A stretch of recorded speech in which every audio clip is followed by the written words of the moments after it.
devoted, like a ring of solid gold, like a vow that is tested, like a covenant of old. Your love is enduring through the winter rain and beyond the horizon. With mercy for today, faithful you have been, and faithful you will be.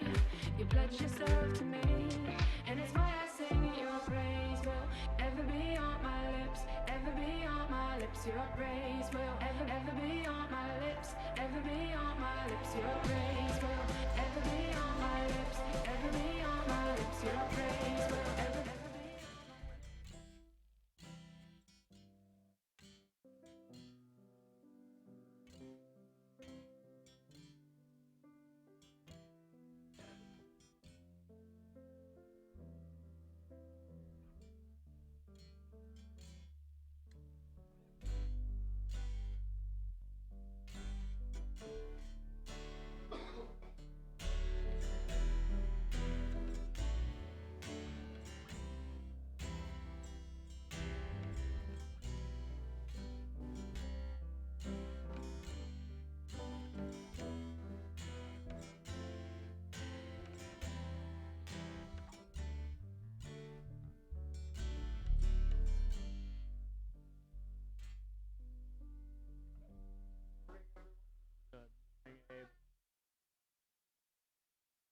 The people you see here. Thanks for coming. Okay, I'm gonna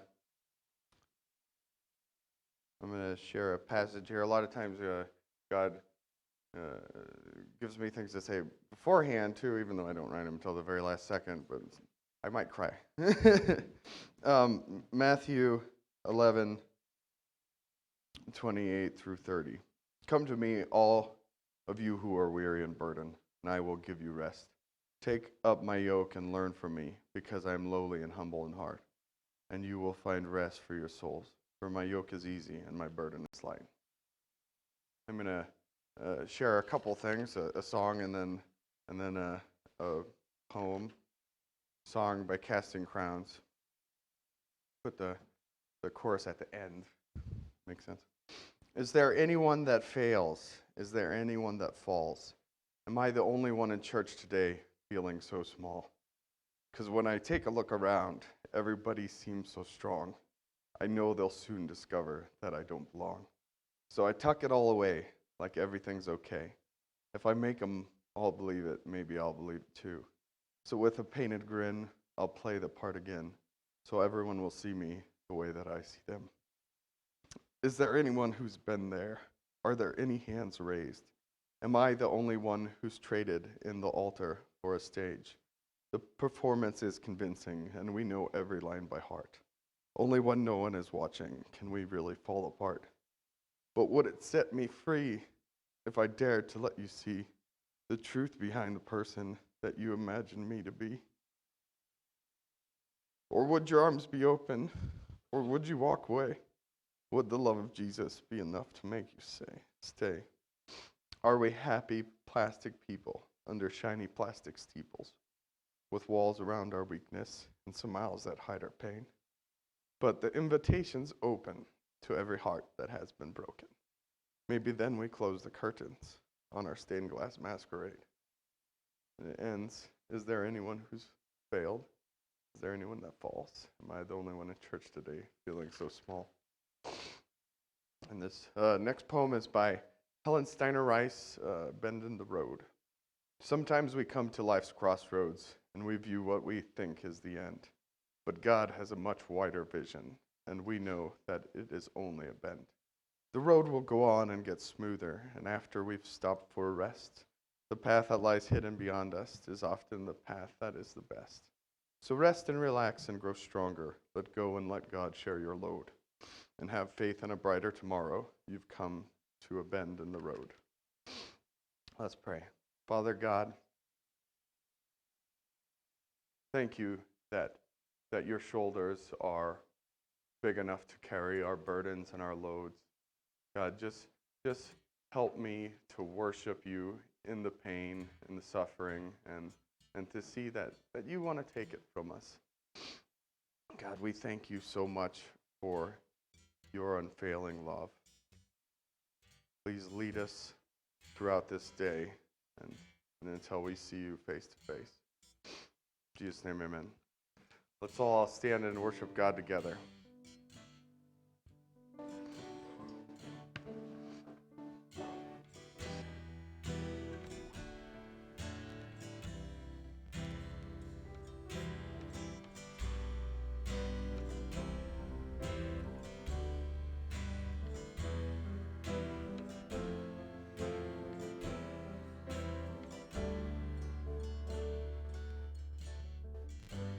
My Jesus, my Savior, Lord, there is none like you.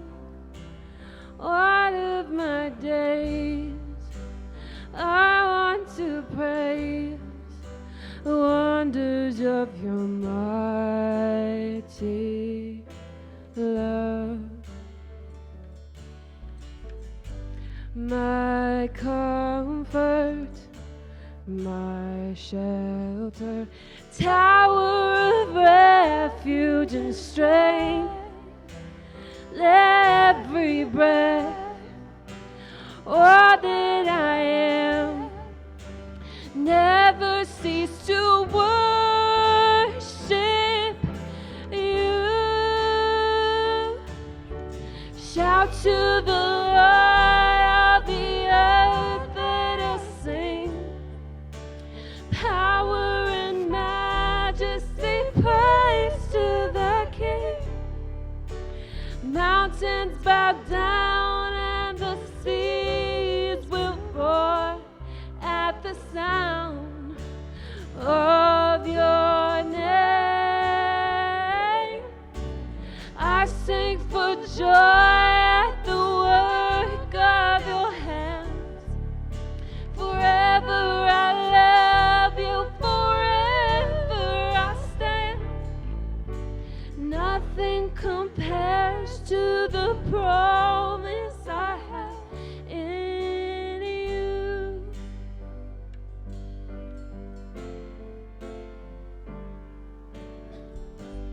My Jesus, my Savior, Lord, there is none like you.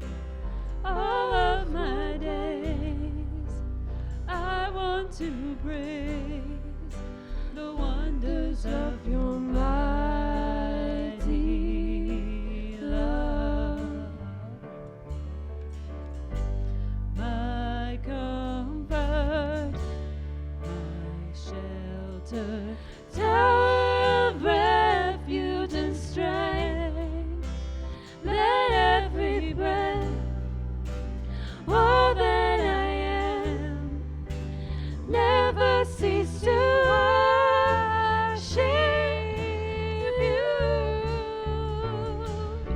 Shout to the Lord of the earth, let us sing. Power and majesty, praise to the King. Mountains bow down and the seas will roar at the sound of your name. I sing for joy at the work of your hand. Forever I love you, forever I stand. Nothing compares to the promise I have in you.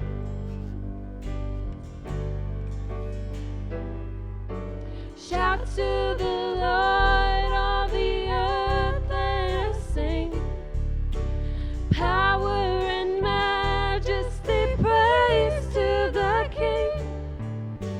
Mountains bow down and the seas will roar at the sound of your name.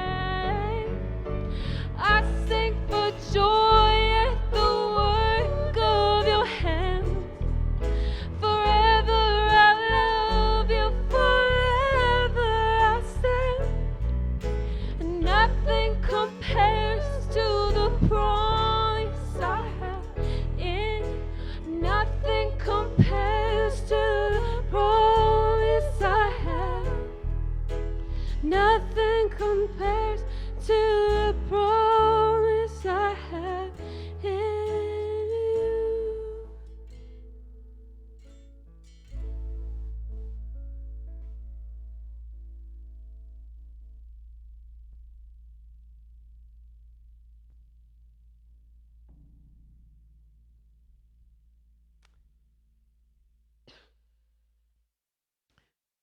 I wait for the Lord. My soul waits in his word. I hope. My soul waits for the Lord more than the watchmen for the morning. More than the watchmen for the morning. O Israel, hope in the Lord, for the Lord is there. With the Lord there is steadfast love, and with him is plentiful redemption, and he will redeem Israel from all his iniquity. Let's pray. Dear Heavenly Father,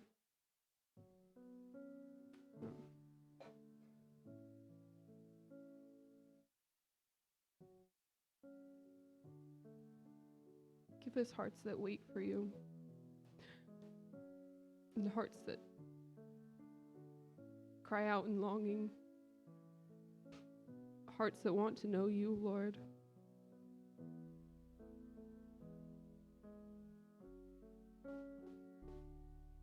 Make your presence known today. I ask this in your holy name.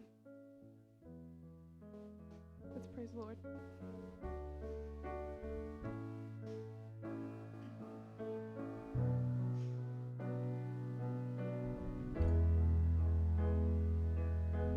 Yet though I walk through the valley, I know that you are always right beside me, and I will fear no evil. You're my rock and my strength, you comfort me. Amazing grace, how sweet the sound. I hear you singing over me. I once was lost, but now I'm found. And it's beautiful. Amazing grace, how sweet the sound. It covers every part of me. My soul is silent, I am found. And it's a beautiful sound. It's a beautiful, beautiful sound.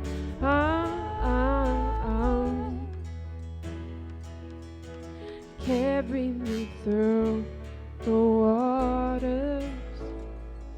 Your peace clears away all my sorrow. Nothing can separate us from your love. For your love, it will always be. Amazing grace, how sweet the sound. I hear you singing over me. I once was lost, but now I'm found. And it's beautiful. Amazing grace, how sweet the sound. It covers every part of me.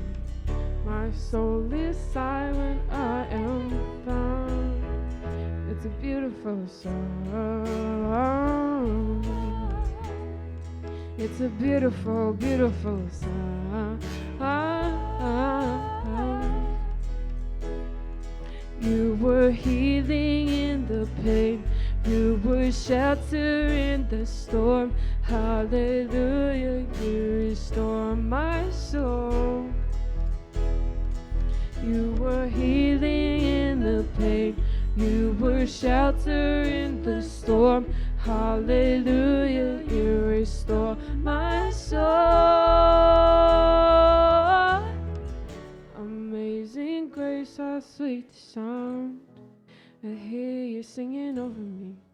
I once was lost, but now I'm found. Amazing grace, how sweet the sound. It covers every part of me. My soul is silent, I am found. And it's a beautiful sound. It's a beautiful, beautiful sound.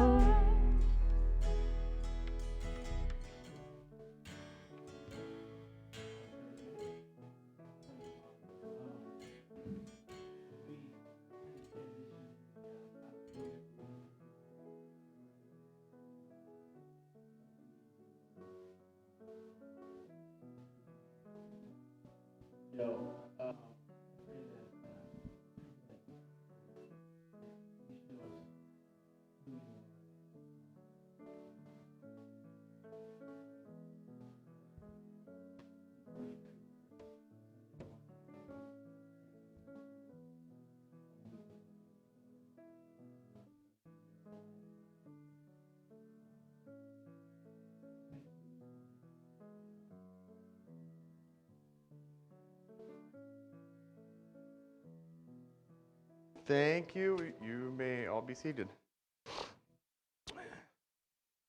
What's that?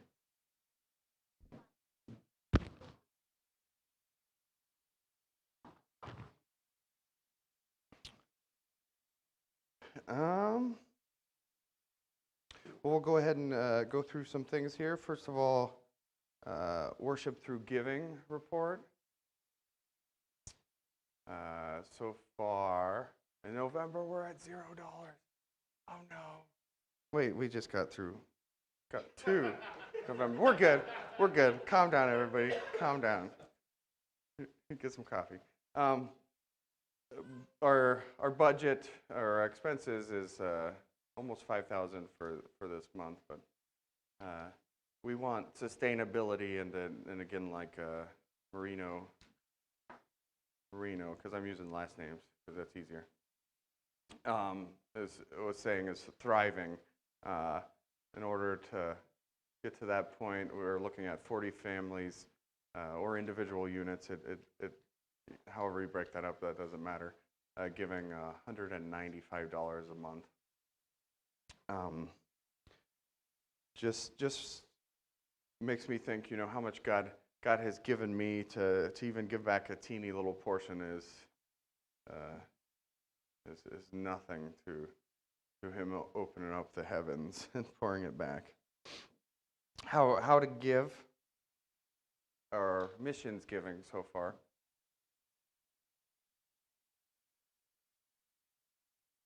We're at getting close to $7,000 for church planning missions giving this year. That's pretty good for a church our size. Acts 29, $550.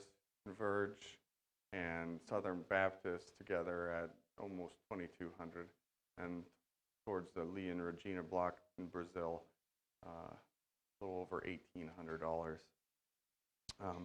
Some of the ways to give, we have a box on the side and a box in the back. Otherwise, you can go to our website there and give online, thewell.com/give. And we're starting to, as we're moving on, we're starting to pray each week for one of our missionaries or groups that you see up on the board. Today, I would like to have you pray with me for Lee and Regina Block. Father God, I thank you so much for what you've done in this church that we're able to allow us to give back to these wonderful people that you've given us. God, just be with them throughout their ministry and missions there in Brazil. We here think we suffer, and I'm not putting light of that, but their battle and their struggle is so much different and so much harder. God, they seem to be alone in a country that can sometimes even oppose you. Father, just strengthen them with your mighty, righteous right arm. Be with them every day and let them not go into despair, but be lifted up because of your Son. God, we thank you and we love you. In Jesus' name, amen. We are actually not having kids' church today. I apologize for that. Let's take, before Mr. Nelson gets up here, 3 minutes. Greet some people. Do your thing. Thank you.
unstoppable. We'll shout your praise forevermore. Jesus, our God, unstoppable. Nothing shall be impossible. Your kingdom reigns unstoppable. We'll shout your praise forevermore. Jesus, our God, unstoppable. Nothing shall be impossible. Your kingdom reigns unstoppable. We'll shout your praise forevermore. Jesus, our God, unstoppable.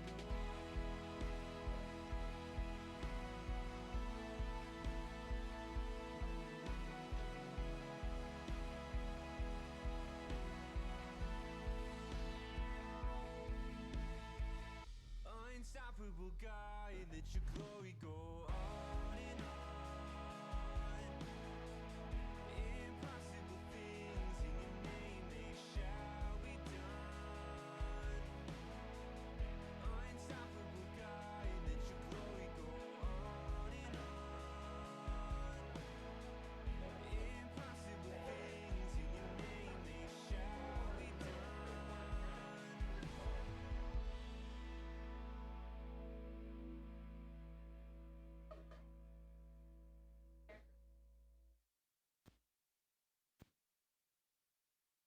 Let's go! I try to cover my shine. I try staying in the lines. I don't wanna hide. No, not tonight. You want me to take my lights, fit it in your box, right? I want you to look me in the eye. Ready or not, here I come.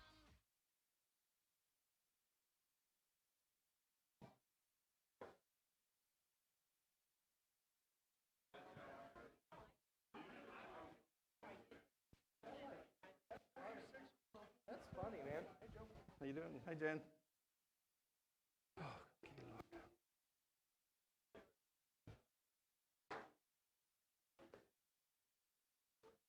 Okay, everyone. Good morning to you all. That was pretty good, but let's try it again. Good morning, everyone. All right, we're so glad that you're here. As you can tell, the younger Joe is not here this morning. He is probably, I don't know, is he killing something today? I think that's his idea, I think, yeah. Well, he has tasked me with the job of, he got me with Joshua 2. I had to preach that one. I think he's kind of out for me. He gave me Joshua chapter 7, which is, I think there are some difficult passages in Scripture. I think this is one of those. You know, we oftentimes in this culture that we live in today, before we read this chapter, I want to set the groundwork for what we're about to dive into. I don't know what kind of a week you had. I'm sure there were things that popped up that you probably would rather not have dealt with. I don't know. In our culture today, it seems like in this generation, in this time in which we live in this country and in this world, there are times when people do not want to be, they don't want to be challenged about their opinions. They don't want to listen to someone else's opinion that might be contrary to theirs. They might not want to have any kind of confrontation with anyone. And so they go to their safe place. And their safe place is supposedly a place where they don't have to listen to those kind of things. But today I want you to, above all, with this chapter, I want you to come out of your safe place. I want you to put everything that is on your mind right now, as much as that's possible. I don't know how possible that is, but put aside as much as you can all the trappings of this week or this last month, whatever it is that is absolutely bringing you down or causing you to question, causing you to think that maybe God isn't as strong as he says he is, or that I just don't understand sometimes when I read Scripture what exactly it means. And this particular passage is one that causes sometimes us to become a little bit uncomfortable.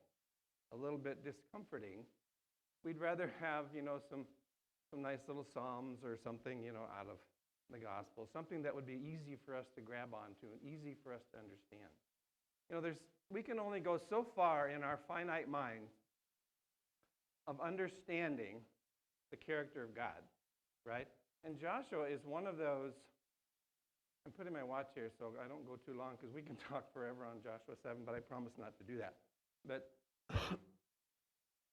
there are certain times in our life when we approach Scripture like this, and we feel like we don't have, if somebody asked us to interpret it for them, we would have a difficult time doing it. Now, in our finite minds, as I was saying, God is infinite, right? He can see beginning to end. He knows all. He sees all. He understands all. His plan is perfect. There's nothing that catches him by surprise. But we are finite. We are not infinite. We are not all-knowing. We all know that, right? Raise your hand if you agree with me. Yeah, we are not in any way can we ever exhibit that particular characteristic or characteristics of God. It's just not possible. So that we sometimes come to a point where we go so far and then we have to stop. It's like if you've ever seen a documentary on the universe. You think of the universe as small little planet like Earth, and you begin to go out not only just into the Milky Way or into our own solar system, and through telescopes you can see absolutely wonderful things. But with the technology today, you can go out way even beyond that to see suns and stars that are absolutely mammoth and huge. And if you put the Earth up next to them, you could hardly see it. It's that vast, and that is just, in a sense, that's just the beginning of the universe. That's just where it starts. God knows even far beyond that. So there comes a point in our study, even of where we live. What does Psalm 19 say? What does Psalm 19 say? It says, the heavens declare the glory of God, and the sky shows us his power, his firmament. And so there's something about looking around us into creation that gives us a sense of understanding, first of all, that we're not God, and second, we're sure glad that he knows what he's doing, right? If you believe with all your heart that God always knows what he's doing, what he wants to accomplish, if you absolutely 100% believe that, then you will come to a point in some parts of Scripture where you have to stop and say, this is as far as I can go. I can understand it to a point, but only God, being perfectly holy and just, over and against being a God of grace and mercy, only he can put those two things together the way that he has to, the way he needs to. Grace is something that we have all experienced. Grace is something that we get that we don't deserve, right? Mercy is something that we don't get that we do deserve. So grace and mercy together is a protection for us, but we also have to constantly remind ourselves that God is all the characteristics of God are absolutely perfect and all-knowing, all-seeing. He is just and he is holy. And my understanding of him, like yours, is extremely limited. Wouldn't you agree? But I think we are the creation. He is the creator. He has the right and he has the ability to present something to us sometimes that seems a little bit unusual. Something that seems a little bit scary and that invades our safe place all the time. So we are not meant to hide away. We are meant to face those things and somehow come up with our own understanding and our own acknowledgement of what God's trying to do. So in Joshua chapter 7, it follows from chapter 6, there were no chapter headings when this book was written. There was no chapter 1, 2, 3. Joe preached on chapter 6 last week, did a great job. And now chapter 7 is just the continuation of what took place then. So, let's dive into it. Now you think about the verse that in chapter 6, the verse ends this way, or the chapter ends with this verse. So the Lord was with Joshua, and his fame was in all the land. So that ended pretty well, right? Jericho kind of was flattened, and there was victory.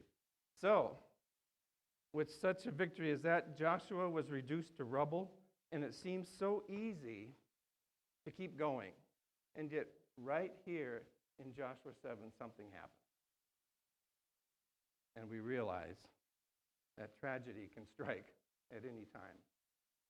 So, let's stand together. This is a long passage. I ask you to bear with me. We're going to read this together. It's always good, as Joe says, to stand in the presence of the Lord, in the presence of his word. The word is all we have to learn from the past and to deal with the present and then to learn about the future. Okay, it reads this way. But the people of Israel, remember in chapter 6 it ended with, so the Lord was with Joshua and his fame was in all the land. But the people of Israel broke faith in regard to the devoted things. For Achan, the son of Carmi, son of son of the Z word, son of Zerah of the tribe of Judah, took some of the devoted things, and the anger of the Lord burned against the people of Israel. Joshua sent men from Jericho to Ai, which is near Bethaven, east of Bethel, and said to them, "Go up and spy out the land." And the men went up and spied out Ai, and they returned to Joshua and said to him, "Do not have all the people go up, but let about 2,000 or 3,000 men go up and attack Ai. Do not make the whole people toil up there, for they are few." So about 3,000 men went up there from the people, and they fled before the men of Ai. And the men of Ai killed about 36 of their men, and chased them before the gate as far as Shebarim, and struck them at the descent. And the hearts of the people melted and became as water. Then Joshua tore his clothes and fell to the earth on his face before the ark of the Lord until the evening, he and the elders of Israel, and they put dust on their heads. And Joshua said, "Alas, O Lord God, why have you brought this people over the Jordan at all, to give us into the hands of the Amorites to destroy us? Would that we had been content to dwell beyond the Jordan. O Lord, what can I say? When Israel has turned their backs before their enemies, for the Canaanites and all the inhabitants of the land will hear of it and will surround us and cut off our name from the earth. And what will you do for your great name?" The Lord said to Joshua, "Get up. Why have you fallen on your face? Israel has sinned. They have transgressed my covenant that I commanded them. They have taken some of the devoted things. They have stolen and lied and put them among their own belongings. Therefore, the people of Israel cannot stand before their enemies. They turn their backs before their enemies because they have become devoted for destruction. I will be with you no more unless you destroy the devoted things from among you. Get up, consecrate the people, and say, 'Consecrate yourselves for tomorrow, for thus says the Lord God of Israel, there are devoted things in your midst. O Israel, you cannot stand before your enemies until you take away the devoted things from among you. In the morning, therefore, you shall be brought near by your tribes, and the tribe that the Lord takes by lot shall come near by clans, and the clan that the Lord takes shall come near by households, and the households that the Lord takes shall come near man by man. And he who is taken with the devoted things shall be burned with fire, he and all that he has, because he has transgressed the covenant of the Lord, and because he has done an outrageous thing in Israel." So Joshua rose early in the morning and brought Israel near the tribe by tribe, and the tribe of Judah was taken, and he brought near the clans of Judah, and the clan of the Zerahites was taken, and he brought near the clan of the Zerahites man by man, and Zabdi was taken. And he brought near his household man by man, and Achan, the son of Carmi, son of Zabdi, son of Zerah, of the tribe of Judah, was taken. Then Joshua said to Achan, "My son, give glory to the Lord God of Israel, and give praise to him, and tell me now what you have done. Do not hide it from me." And Achan answered Joshua, "Truly, I have sinned against the Lord God of Israel, and this is what I did. When I saw among the spoil a beautiful cloak from Shinar and 200 shekels of silver and a bar of gold weighing 50 shekels, then I coveted them and took them. And see, they are hidden in the earth inside my tent with the silver underneath. So Joshua sent messengers, and they ran to the tent, and behold, it was hidden in his tent with the silver underneath. And they took them out of the tent and brought them to Joshua and to all the people of Israel, and they laid them down before the Lord.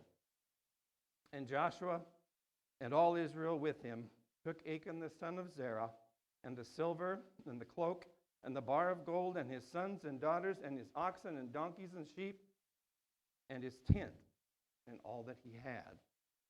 And they brought them up to the valley of Achor. And Joshua said, why did you bring trouble on us? The Lord brings trouble on you today. And all Israel stoned him with stones. They burned them with fire and stoned them with stones, and they raised over him a great heap of stones that remains to this day. Then the Lord turned from his burning anger. Therefore, to this day, the name of that place is called the Valley of Achor. Let's pray. Father, I thank you for your word. We thank you, Father, that the New Testament says that your word is sharper than any two-edged sword,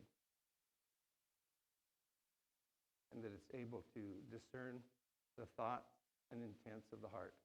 So, Father, we ask for that today. We ask for that glory that comes from your word, that teaching, that understanding, that it be real, and that we face this, Father, this truth about who you are and sometimes how you handle things. So we want to give this time to you. Lord, send your spirit, we pray today. In Jesus' name. Everybody said, amen. You may be seated. Thank you for bearing with me on that long, long chapter. Just in reading it, it's almost a sermon in itself. And as you can tell, and as you read it, and as we read it together, I'm sure things inside of you began to say, wow, God was ticked. There are times when that does happen. The first point of this is the title that I've chosen for this is Snatching Defeat from the Jaws of Victory. They had just come off of an amazing victory. Not that they did, the victory that God did. Joe reminded us of that last week. Not a single one was taken. The battle was not really a battle. It was God's doing, right? God did it. And all Joshua had to do was do what God told him to do.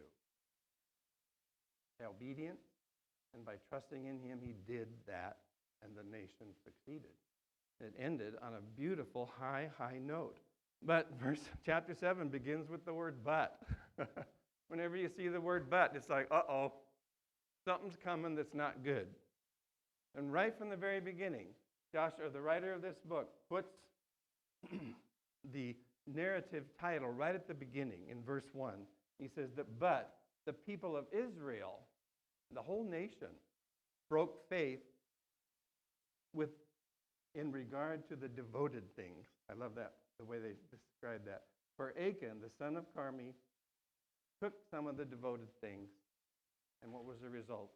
The anger of the Lord burned against the people of Israel, not just against Achan. And so the narrative starts with the problem. The problem is there's sin now in the camp, and there's sin among the people, and all Israel is under the influence of this, not just Achan. Now, I don't know how we fully understand that, but this is what God's trying to tell us. When that sort of thing happens, the entire company of people, the entire nation, the brand new nation of Israel, they haven't even settled in their land yet.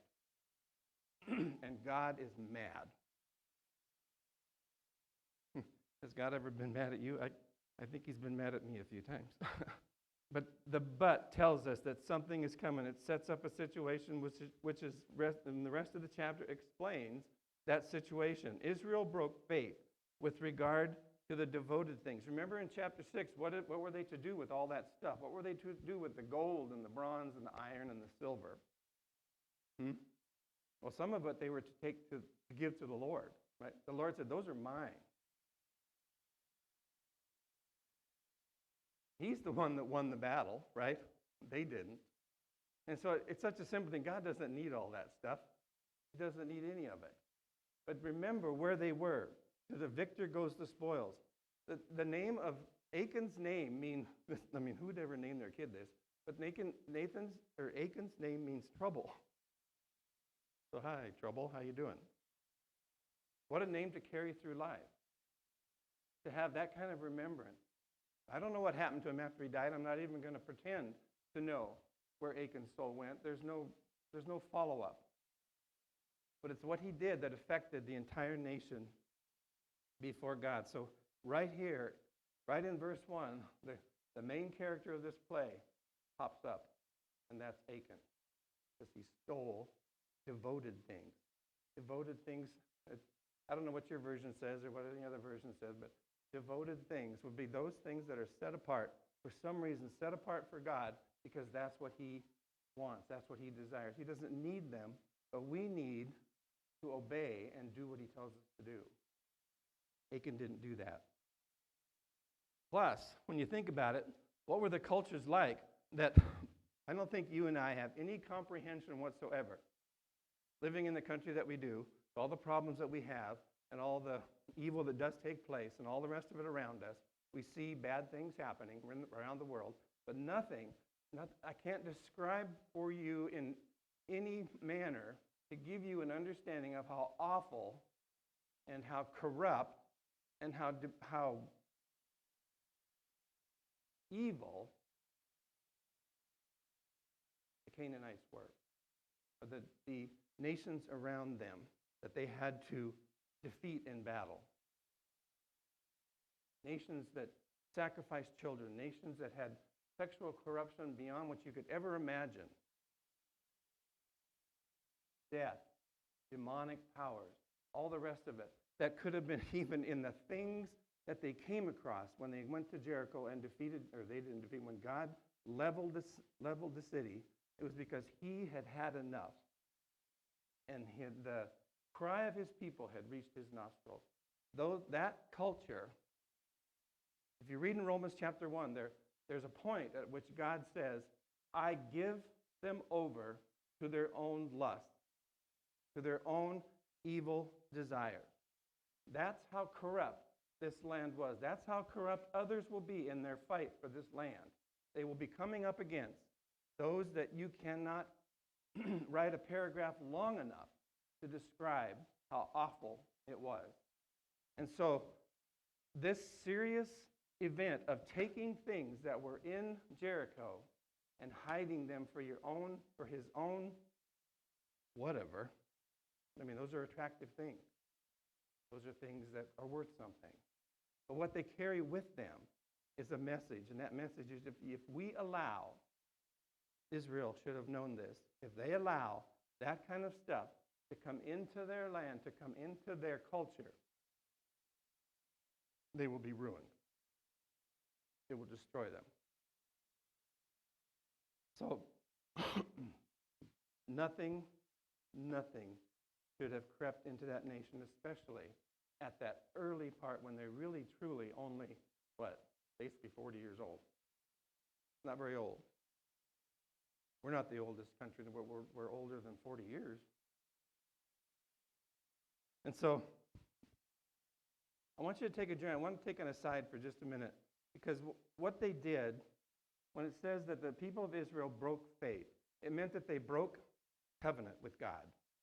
Now, if you they just came out of the wilderness, and who was leading them in the wilderness? Moses, right? Moses was not able to cross. He died before they did that. A perfect picture of the laws and the rules that were set down by him, the Ten Commandments and all the Leviticus, the traveling tabernacle, all the things that were going on in the wilderness, where they followed rules and regulations and pictures of what God was doing for them. Still, you have to go further back to what covenant they were under. And that covenant was the Abrahamic covenant. If you go back to Genesis chapter 12, you don't need to turn there. Let me just read it to you. So this was like, according to Paul in the New Testament, this was like 400 and some years before Moses, when Abraham was called out of the Ur of Chaldees. It says, the Lord said to Abram, go from your country and your kindred and your father's house to the land that I will show you. And I will make you a great nation. I will bless you and make your name great, so that you will be a blessing. I will bless those who bless you. I will curse those who curse you.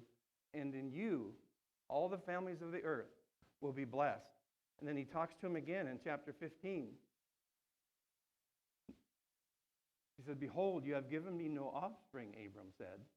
And he's not called Abraham, by the way, here yet. He's called Abram, because after he becomes the father of many, then you add that to the end of his name, and he becomes Abraham, the father of multitudes. Behold, you have given me no offspring, and a member of my household will be my heir. And behold, the word of the Lord came to him. This man will not be your heir. Your very own son shall be your heir. And he brought him outside and said, look toward heaven.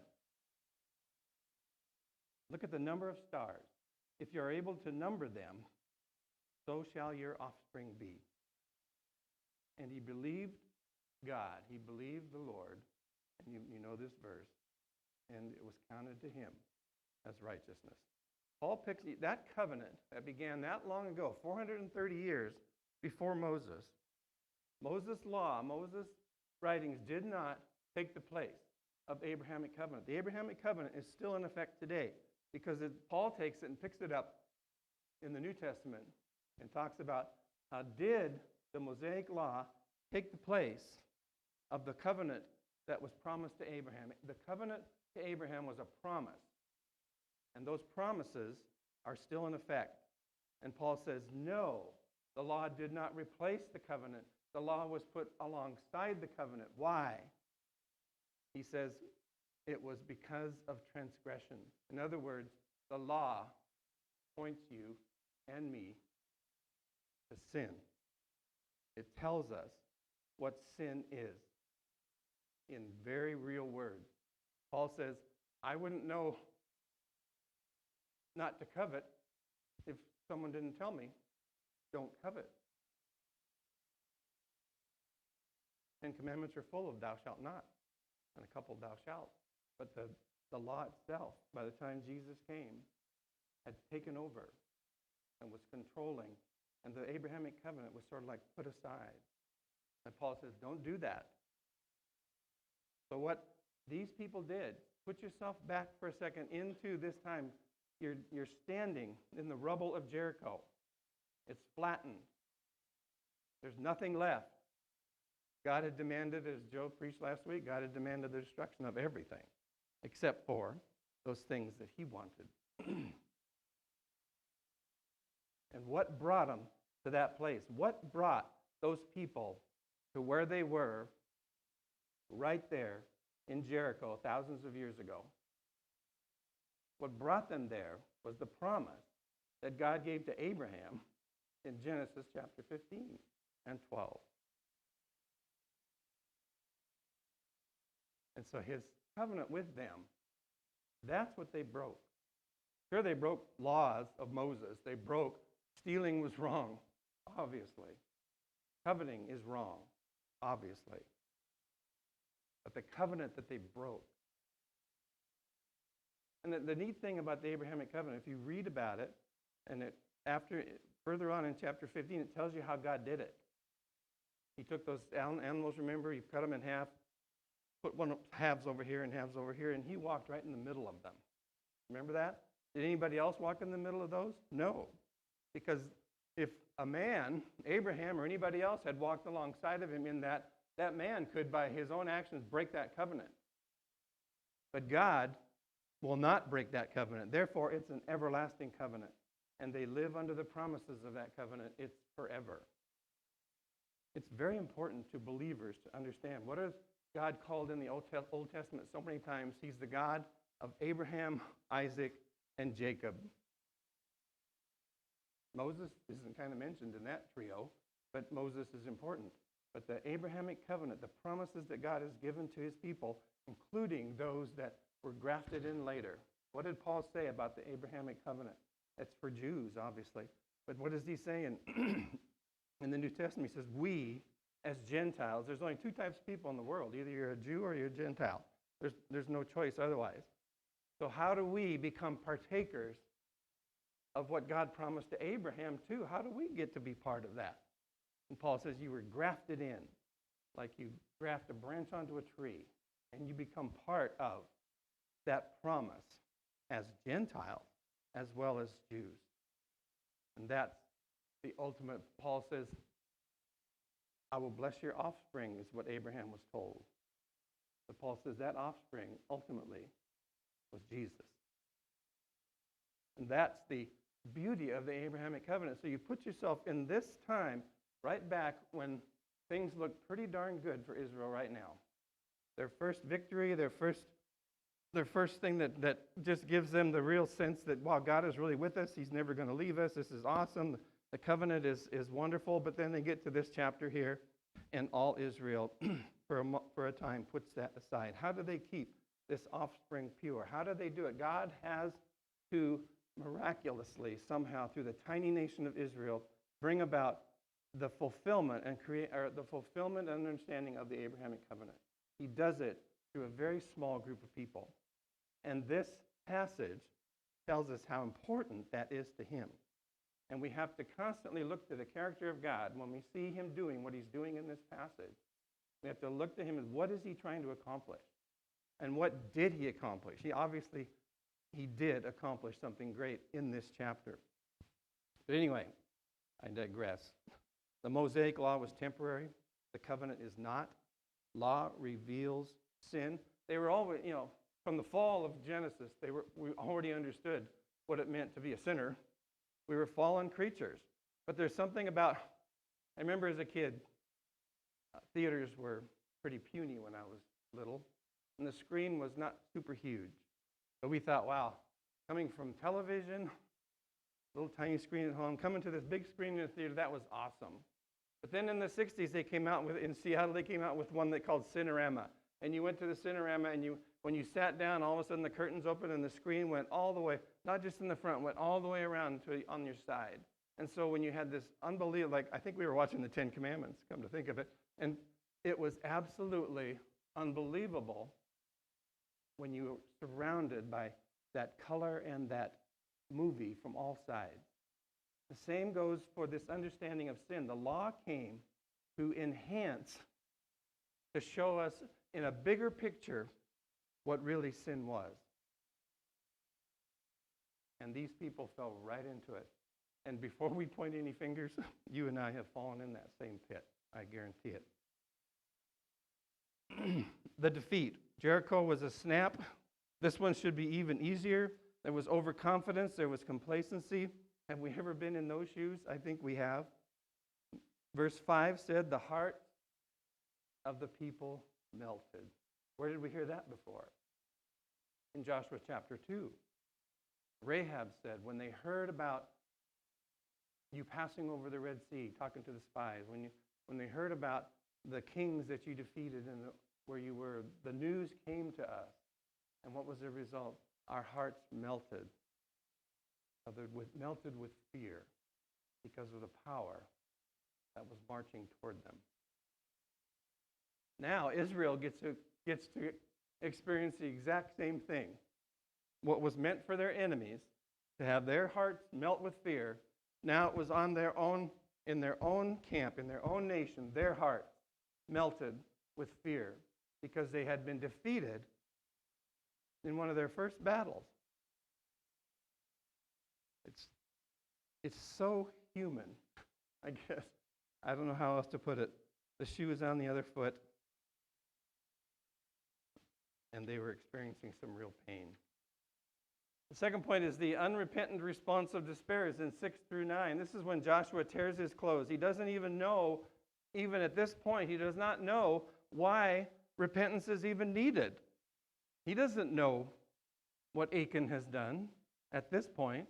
He tears his clothes and he falls falls to the earth on his face before the ark of the Lord. He and the elders of Israel, and they put dust on their heads, and all this says, "Alas, O Lord." You know what happens when Joshua is, I've always thought Joshua, and I'm sure you have, is a mighty general, mighty leader. one who took over from a great leader, Moses, and was marching through Joshua at the Battle of Jericho. Well, Joshua didn't. God did it. But he was a great general. He's a great leader. And what did he do? He began to ask questions. He asked questions like you and I might ask in times like that. He says, why did this happen? We'd be better off back where we were. Can you imagine? They haven't even been in the land yet for, I don't know, not very long. Oh, we should never have crossed the river. We should have stayed there. Now we're disgraced. Our enemies will take advantage of our weakness, and they'll destroy us. And then he ends with, and you, God, what about your reputation? I thought that was pretty bold. And what will you do for your great name, he says. I don't think God needs any help with his reputation, but our job is to glorify him, and that means to enhance his reputation among people of the earth. Joshua said, well, what about you? What does this do to you?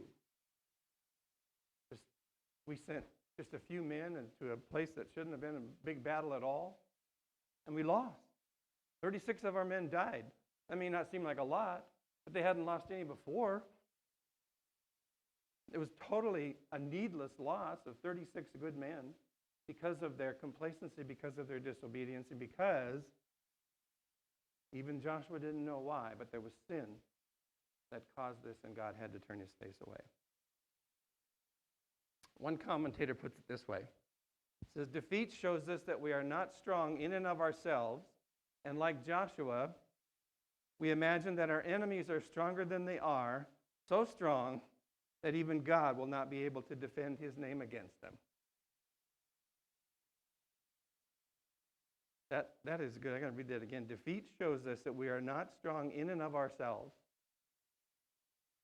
And like Joshua, we imagine that our enemies are stronger than they are, so strong that even God will not be able to defend his name against them. What kind of a picture do you and I have in our minds about who God is? Right? What is he like? How important is he to me? What does he tell me about himself? What does he demand of me as the God of the universe? What is my understanding of not only what is he going to do with me today, but what is he going to do with me tomorrow? What is my future? Am I like Joshua and say, why did I even bother to do this in the first place? Look, we lost a simple little battle. But it's not God's reputation that's on the line. It's not his character that's on the line. It's ours. Ours is always, as creation of his, subservient to who he is. And there comes a time when we say, I may not totally understand all that you're doing. I may not even understand totally what I read in the morning when I study your word. But I come to the point where I say, it's okay. I don't need to know something. I am not God. And neither are you. We are not sometimes what we pretend to be. But God is, I remember what brought us here to Nebraska. We've been here almost 20 years. I was working for a company back in Portland, Oregon. We lived in Washington. And I was in charge of sales on the West Coast. And our company, which was headquartered right here in Hastings, our company sold to somebody else. And so everything was just going along just perfect. It was just great. I loved my job. It was fine. We were doing well. And all of a sudden, somebody comes in. One of the competitors that I had worked against for years comes in and bought our company. And now I thought, well, I went home to Eileen and I says, I don't know why they would need us, why they would need me. They have their own staff. They have their own people. So there was this kind of this fear in the camp in our office in Portland, like what in the world's going to happen when this company takes over? Surprisingly, they called me and said, we have a territory in the Midwest that needs help. Would you go to Nebraska? I said, you're not serious. My relatives live in Iowa. That's the only time I've ever been in the Midwest. I said, I've never been to Nebraska except to drive through it. So what do you want me to do there? Well, there's a plant there. There's one of the plants that this company bought. They knew nothing about it. And would you go just kind of test the waters and see if that's something you might want to do? And so I said, okay, well, so in 1999, in November of 99, I came out here by myself and began to kind of survey the thing. So by March 1, we were living here. We moved here, and it was the greatest move we ever made. So it was like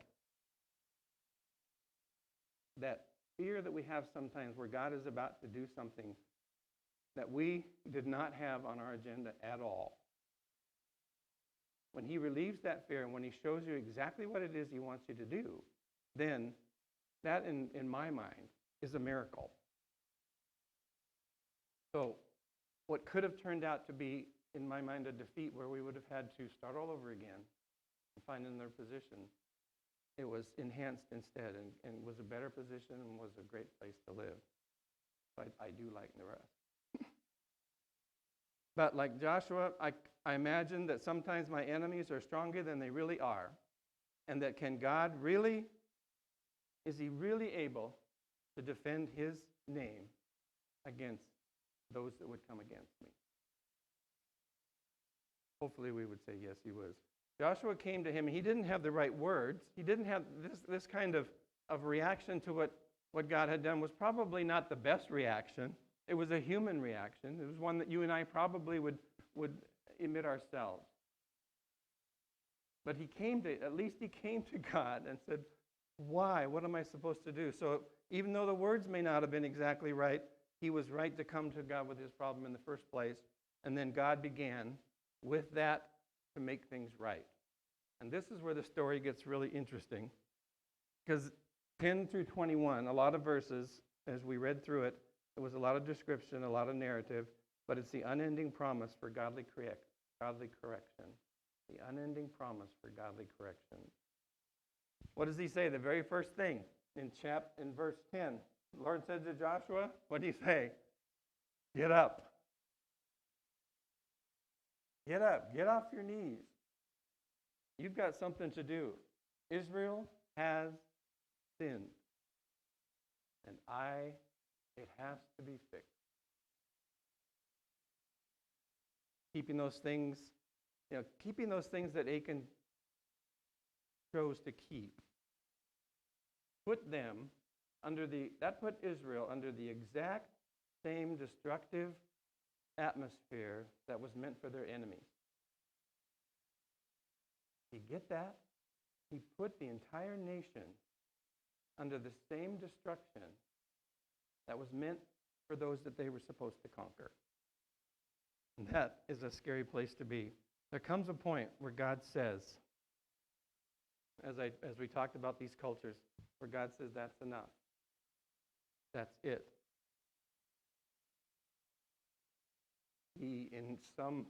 How he does it, that's his choice. He says, I give them over to their own destruction. I give them over to their own lust, their own desires, and the results thereof. And that's exactly what happened to Jericho. But the restoration process is now started. There is a way out.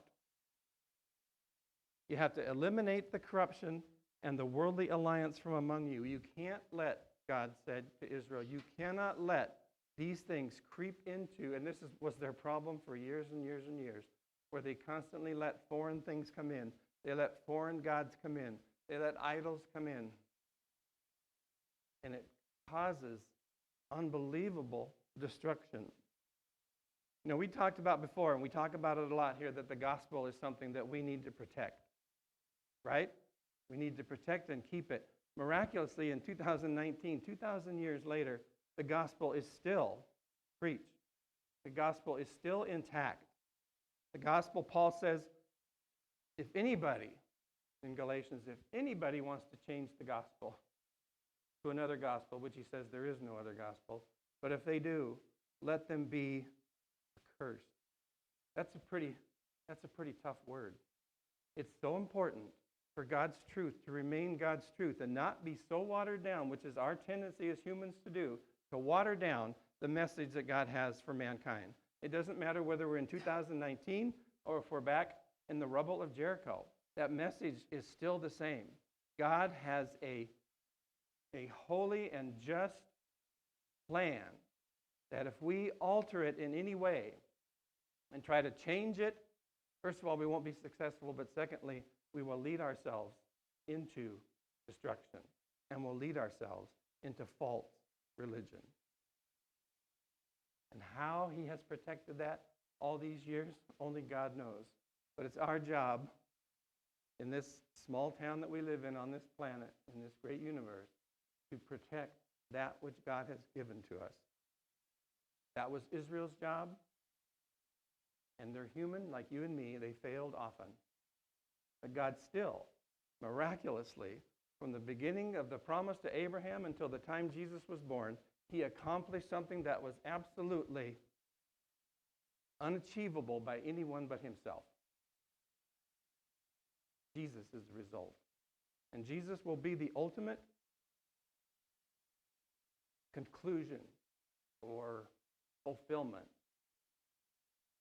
of what was promised to Abraham. And they're just a part of it right now in this little scenario. Now the correction. This is where it gets kind of dicey, okay? Joshua was to take the 12 tribes together, and then he was to pick out one of those tribes. That tribe was Judah. And then he was to pick out a clan from there. And then he was to pick out a household from there. And then he narrowed it down to Achan. And Achan, what does he do? I mean, I have to admire what he did. He confessed. He said, I saw, I coveted, I took, and I hid them. That's pretty human, isn't it? Does that remind you, if you go back a long, long, long ways to the Garden of Eden and what happened in the Garden of Eden? I saw, I coveted, I took, and I hid myself. That's what happens when sin takes over not just an individual's heart, but a community, a nation. In this case, a nation destined for glory, destined for good things. They still screwed it up. But God never allowed the line to be totally cut off. You know, 1 John says this, love the world, or not love the world, love not, sorry. Love not the world, nor the things in the world. That was a Freudian slip. The world is passing away, but whoever does the will of God abides forever. That verse should have been posted right over Achan's door. And what happened to him? This is what he had a problem with covetousness. 10 Commandments. The 10th commandment is what? Thou shalt not covet. What's the 8th commandment? Thou shalt not steal. Okay. So he'd already broken 2 of them, so I mean he wasn't doing very well up to that point. But the law had a good purpose at this point. What Moses had laid down for them had an excellent purpose for what was happening that day in Jericho for the nation of Israel. Because he had said, these are sins that you should never commit. These are things that mark a person as one who has broken covenant with God. These should never, ever take over in your camp. And when it does, what's God do? He has to, what does he say? I can't. Until you fix it, I can't do anything with this. You've got to fix this. So Paul says, if I didn't know what it means to covet, how could anybody tell me not to? If I know if nobody tells me that it's wrong to take the name of the Lord God in vain, or to steal, or to lie, or to bear false witness against my neighbor, or to whatever. If someone doesn't tell me that, then how do I know that it's wrong? God makes it very clear there are things that are obvious sins And the thing that's so interesting is Achan knew exactly what he was doing. And that willful sin led him to his own destruction. I don't know, it seems to indicate that his entire family was stoned. I don't know, some commentators say, well, it doesn't really mention that it says that they stoned him, but then it said then they stoned them and covered them with rocks. Well, was that the family or was that his animals? I mean, I don't know, but the point is, that's the uncomfortable part. That's the dicey point for you and me, is that he did that. How many of us have ever coveted something? How many of us have ever lied? How many of us have ever borne false witness against someone else? There are things that as believers, John says in 1 John, if we confess our sins, he's talking to believers, and believe in our heart that what we've done is wrong. So we have the ability, but does every time that we do that, are we zapped? Does God kill us? Obviously not. We're still here.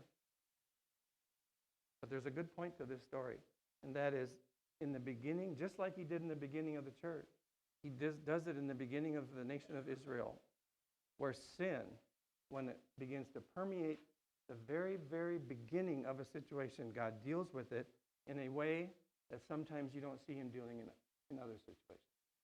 And that's where I stop, and I hope you do too, that I have to acknowledge that he somehow takes that justice and somehow blends it with all the other characteristics of him and blends it into a reaction or an event or a punishment or a restoration, whatever it is, because he has taken the both sides of everything and put them together and done exactly the right thing.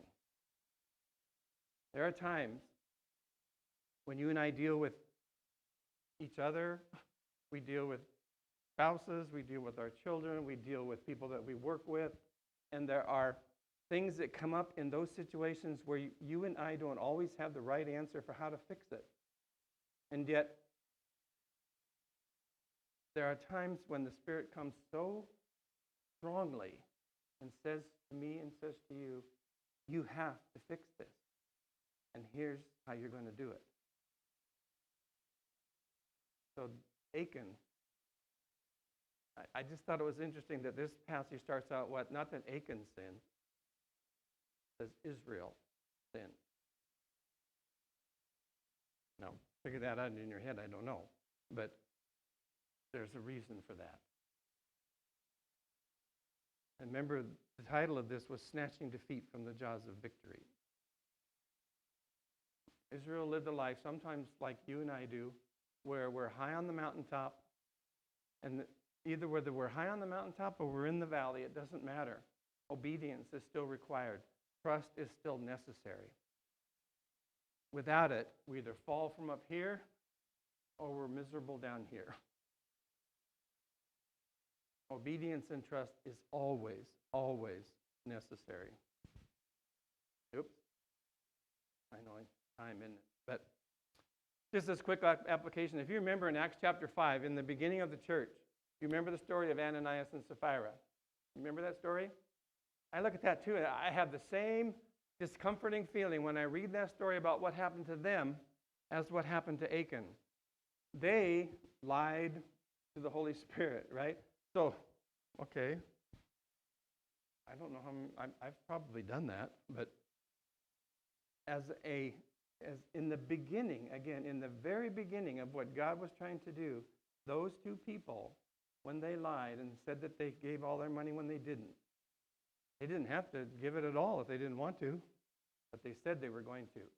And when they didn't, they fell dead on the spot. What does that do to you? Again, that takes you to a point, just like it does me. It takes me to a point where I have to stop and say, God, I understand what you're doing to a degree, but I trust you so much because you are the only one that's able to take those two things and put them together and make that work. I don't know of anybody else that dropped dead from lying in the book of Acts. Those two did. The church flourished. So there's just some things that you and I have to have to try to comprehend the best we can.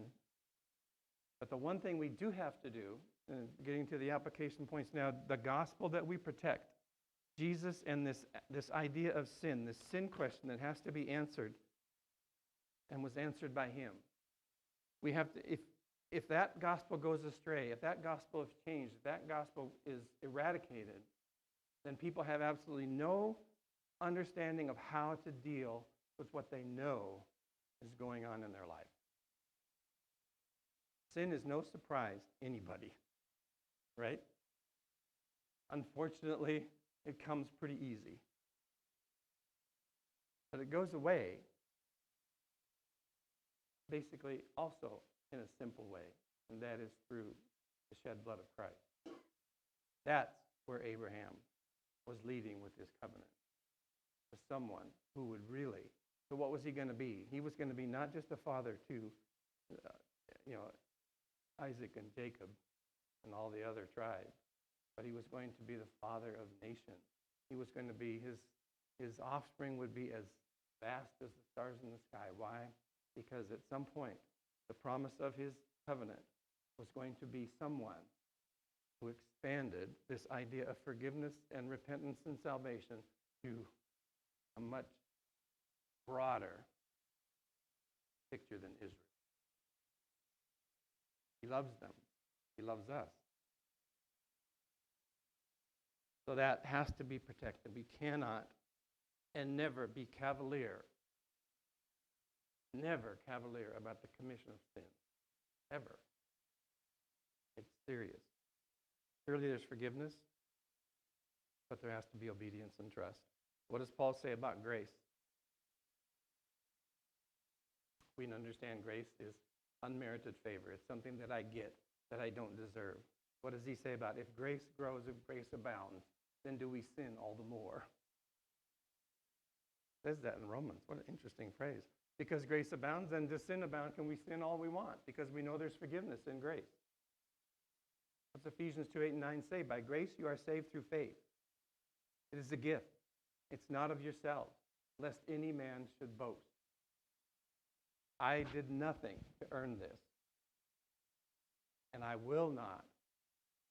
You and I should not ever be so cavalier that we would say, no big deal.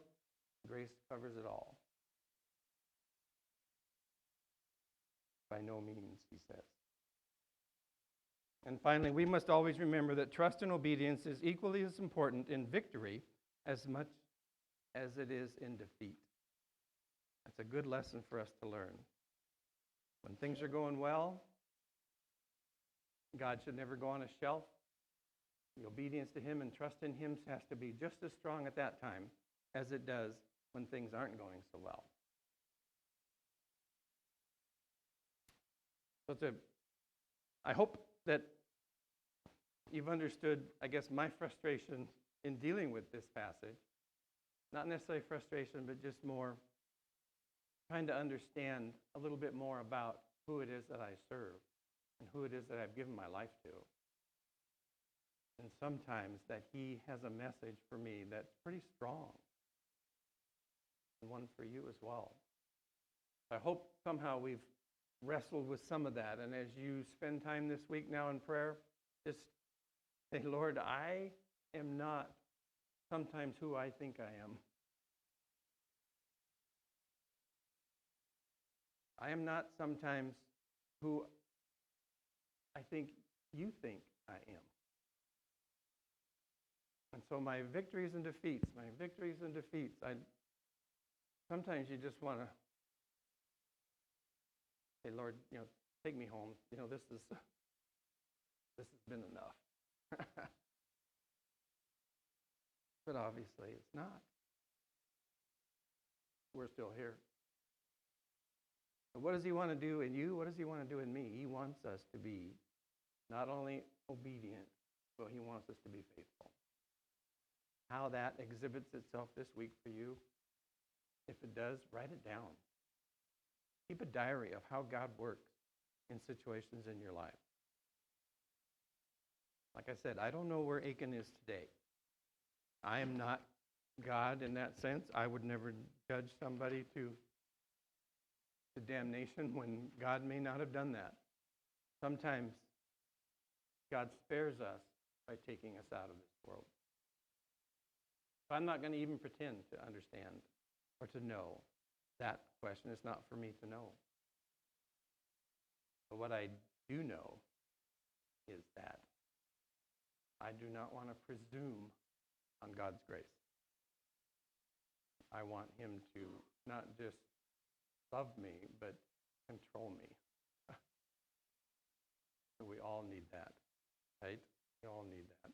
But let's pray that way as we close today.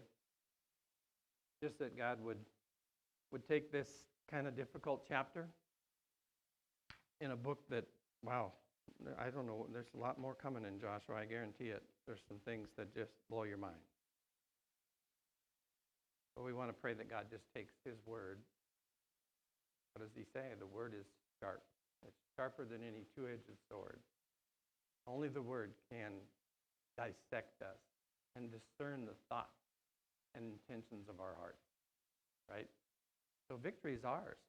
We have already, in that sense, we have won that victory because we didn't earn it in the first place. Jesus did. But as his children, that's where our part comes in. So let's pray that God just takes this and uses it as he sees fit, and that even here in this little church that we serve and we love and we partake in, that we would have that same attitude that Joshua should have had for the entire nation of Israel. That we will not let anything come in that would distort the actual message of what Jesus has accomplished for us. That's why we celebrate communion. Remember. Let us pray. Father, we thank you. Thank you so much, Father, for your goodness to us. We thank you, Lord, that you have protected us even this week in ways that we have no idea how you did that. There are things that you have accomplished in our life, Father, that we can't give you praise for because we don't even know that you protected us from them. And Lord, as we look at history, as we look at events that take place thousands of years ago, the lessons are so real and so true to us still today that if we submit ourselves to obey in those areas where we know we should be obedient, and that we would not presume in any way to be at all cavalier about your grace or your mercy or the pain that your son suffered because of us. I pray right now, Father, that you would take every heart in this room, mine included, that you, Father, would just kind of squeeze it to bring about something that causes us to really think about what it is that makes us so unique to be part of your family. We thank you for the victories that have taken place even this week. I pray for those defeats that, Father, have caused pain or that cause sorrow, that cause disbelief, whatever it is, Lord. I pray that you'd take those and you would cast those as far as the east is from the west.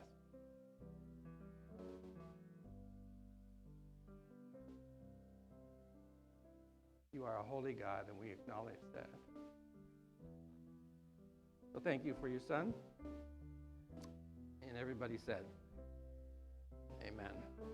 As you know, we close every Sunday with communion, with the Lord's table.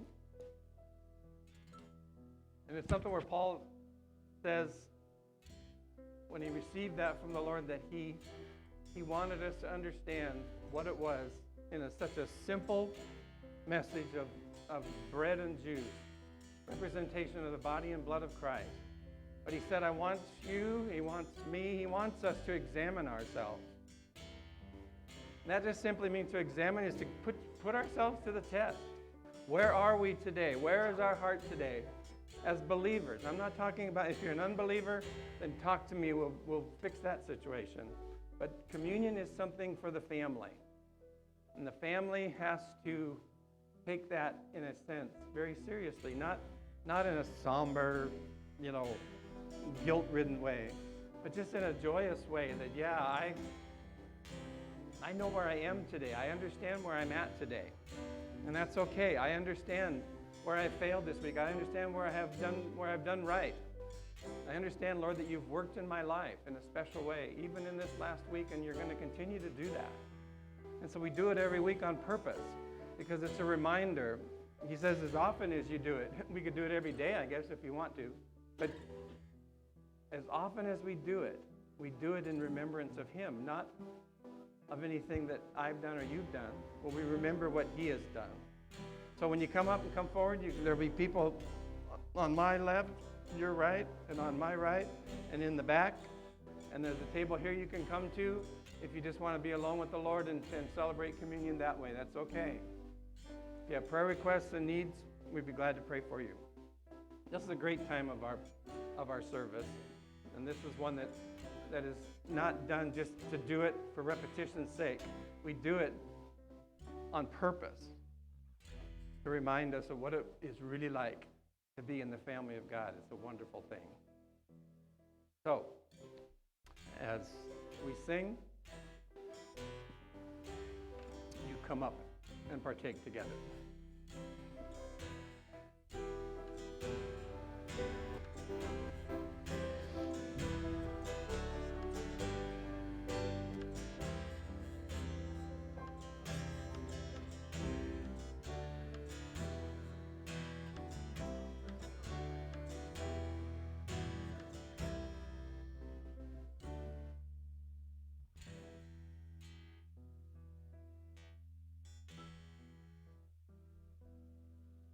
My soul, it longs for you.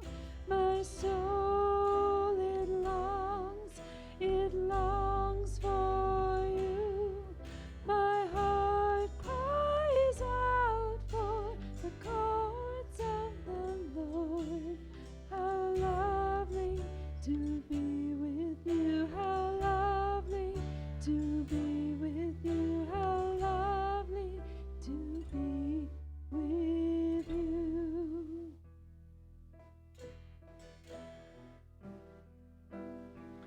My soul, it longs for you. My soul, it longs for you. My heart cries out for the courts of the Lord. How lovely to be with you. How lovely to be with you. How lovely to be with you.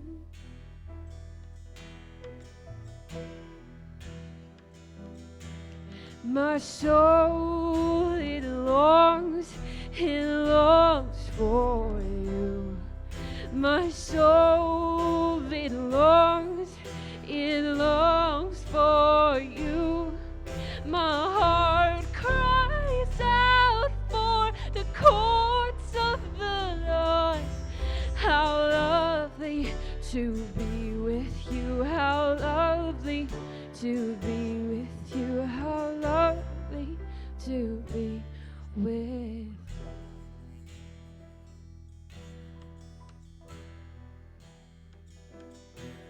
My soul, it longs for you. My soul, it longs for you. My heart cries out for the courts of the Lord. How lovely to be with you. How lovely to be with you. How lovely to be with you.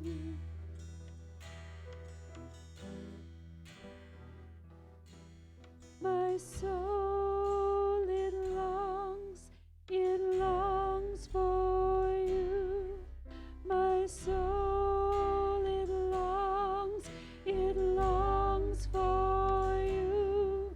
My heart cries out for the courts of the Lord. How lovely to be with you. How lovely to be with you. How lovely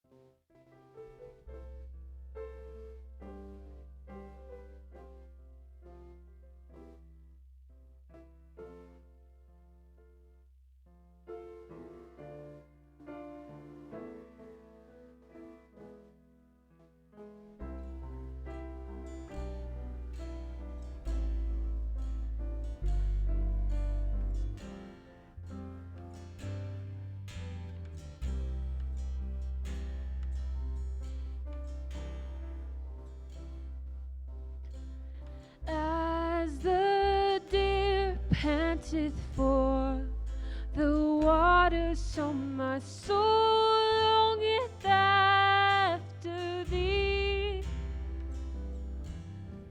You alone are my heart's desire, and I long to worship thee. You are my strength, my shield. To you alone may my spirit yield.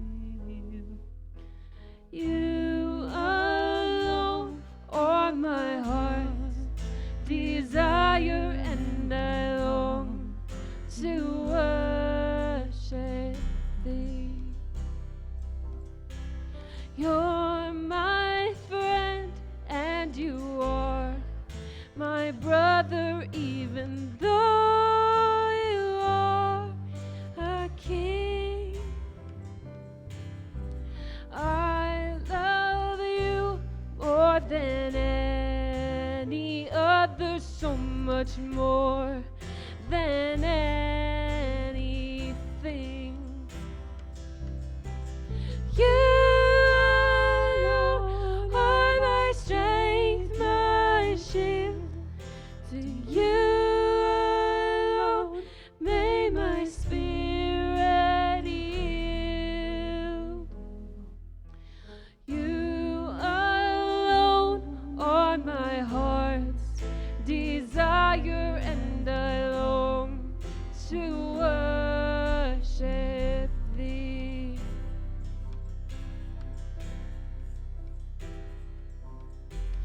I want you more than gold or silver, only you can satisfy. You alone are the real joy giver and the apple of my eye. You are my strength, my shield. To you alone may my spirit yield. You alone are my heart's desire, and I long to worship thee. You alone are my strength, my shield.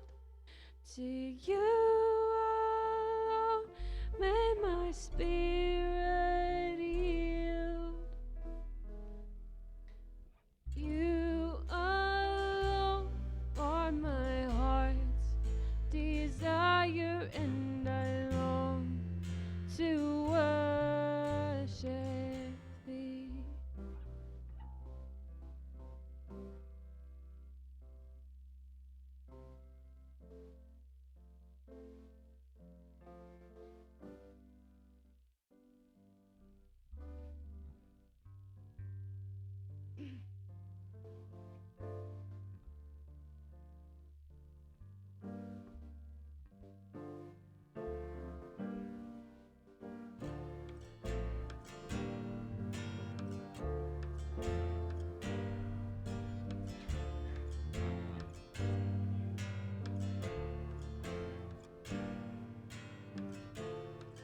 What wondrous love is this, oh my soul, oh my soul.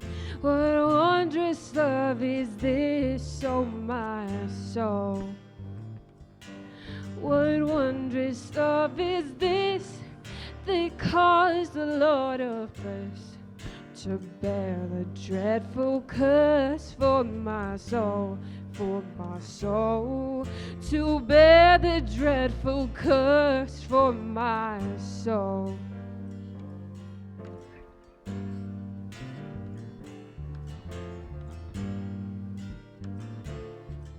When I was sinking down, sinking down.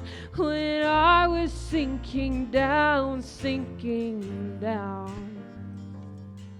When I was sinking down beneath God's righteous frown, Christ laid aside his crown for my soul, for my soul.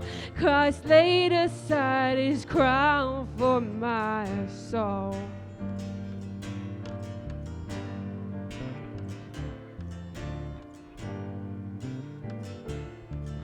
To God and to the Lamb I will sing, I will sing. To God and to the Lamb I will sing. To God and to the Lamb, who is the great I am. While millions join the theme, I will sing, I will sing. While millions join the theme, I will sing.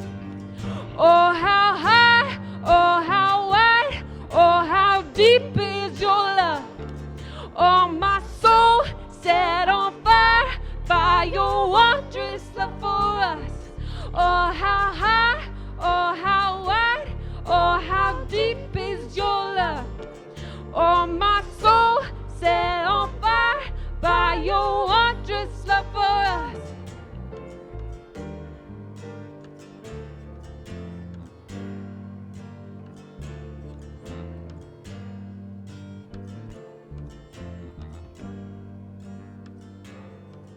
And when from death I'm free, I sing on, I'll sing on.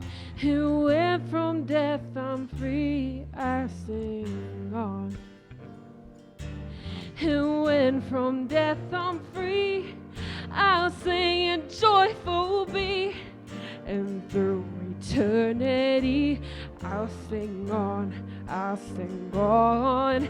And through eternity, I'll sing on. Oh, how high, oh, how wide, oh, how deep is your love. Oh, my soul set on fire by your wondrous love for us. Oh, how high, oh, how wide, oh, how deep is your love.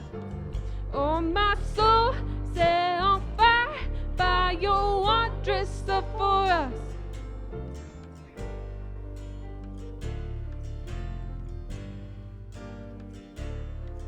What wondrous love is this, oh my soul, oh my soul.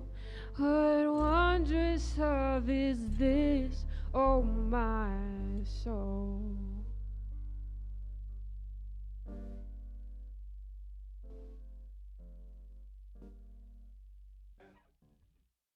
Glad that you've been here this morning. We really appreciate you coming out.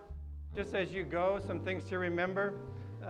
Connect cards are out there on the table. First impression surveys, all that we'd love to have you fill out if you're new with us today. Also, special announcement or gospel communities as well. We want to make sure that you understand where those are. If you have questions about those on Sunday or Wednesday, be sure and give me or just talk to someone here. And then for special announcements today from Stephanie, November 8th, this coming Friday, adult ladies gathering here at 7 o'clock at the church. Bring snacks to share, of course, and childcare is available. And then on November 20th is a Wednesday night in place of regular church activities at 6:30. The entire church family is invited to a Christmas decorating party. That should be cool. Each family bring a dozen or more cookies, hot cocoa, hot cider served. Help our building get ready to celebrate the birth of our Savior and enjoy food and fellowship with our church and family. So as you go, remember those things. And again, God bless you for being here today.